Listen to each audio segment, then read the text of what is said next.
Hey y'all, Toad here. Well, you know, one of the great things about YouTube, I haven't done a video on AstroZilla in quite a while, and all of a sudden I had a bunch of views on the video and some questions. So we'll just talk a little bit about it, get you back into what's going on with it. Well, for those of you who don't know, it's a '94 Astro van, and it's got a small block in it. It's running about 375, 400 horsepower. It's a 355. And one of the questions I got about the cam, I think it's a 260, and it was way too much. This is a computer-controlled vehicle. The computer is hiding behind that kick panel right there. And, you know, I took some advice from an engine builder, and I guess he didn't realize it was a computer car. So when we first put this, motor in, it just ran like garbage. And I guess part of the problem was just the fuel delivery. Now I solved that with a 50 millimeter TBI. It's got a gigantic TBI on it, and it runs really good, but it still needs some tweaking. Unfortunately, it being an OBD1, there's not as much out there. Now I have all the cables and connectors and a computer program. I'm using Tuner RT. And I'm slowly, you know, working on it.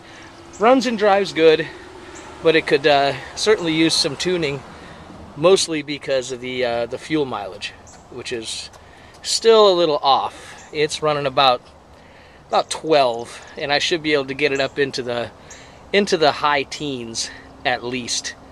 But that's another story. One of the other things we did to it, had some visit from some young folks that helped me throw this gaucho in it. It was this was in a motorhome that I salvaged a while back, and this isn't the permanent installation, but it is in fact installed. And that'll give you a place to crash out. Like I said, it's not the permanent installation because it still needs carpeting, flooring, blah blah blah. But quite frankly, I had to get that thing out of my shed, so it might as well just live in the truck. And there's some sails for the big boat just sitting in here. One of the other things that got thrown on here, I don't know how well you can see this, but you see this extrusion right here? That's so I can put an awning on the van. And it runs the whole length, right to right there. And what you do is you sew, make your canvas and you sew a bolt rope or just a piece of line into it, and then that line slides in the end of the extrusion. And my plan right now is to go ahead and put a PVC tube on top here on the rack, and that's what the awning and its two poles and stuff will live in. This vehicle is really, let me show you this. One of the things about this, I don't drive this every day. It's kind of a drive it for a few months, then I don't drive it for a while, then drive it for a few months. And one of the things, I don't know if you can see it, that little wire right there, there's a little battery charger maintainer mounted on the wall inside the garage. Then I just plug the van in. It just keeps the battery topped off. There is a, I'd say, it's just like a disconnect I've got on the positive terminal of the battery that for super long-term storage, I can just pop that off. And one of the other things I installed for future use, you see how prepped I was to do this video. Can you see it down there? Yeah, that's a three-way battery switch, the kind that's used in boats.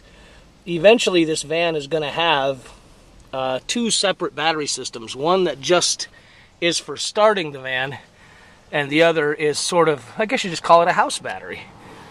That way I'll be able to use, I don't know, the lights, radio, blah, blah, blah, in here. This van is going to end up a road warrior. That's its job.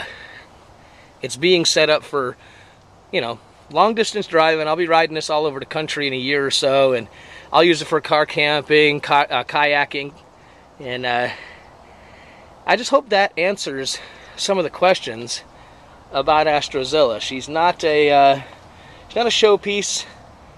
You know, that's not what it's made for. That's not what I put it together for. It's really just, I don't know, just a camper. Something I can drive, not gonna have to worry too much about people breaking into it, because I mean, it just looks ick, you know. Maybe someday will I paint it? Maybe. Right now, just getting its systems going and turning it into a very reliable and is inexpensive to drive for what it is. It's not going to win any races. It's not going to outcorner any Ferraris.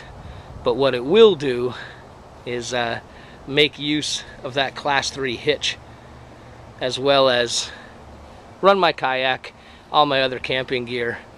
And one of the nice things about being heavy is it sure rides down the road nice. Well, alright, I hope that answered the questions I was asked. Any more, throw them in the comments section. I'll see if I can help. I was asked a little bit about how difficult the swap was. If I can remember, I'll throw the video. I think I talked about that in an earlier video. The swap wasn't difficult. It wasn't difficult at all. Would I have done some things differently?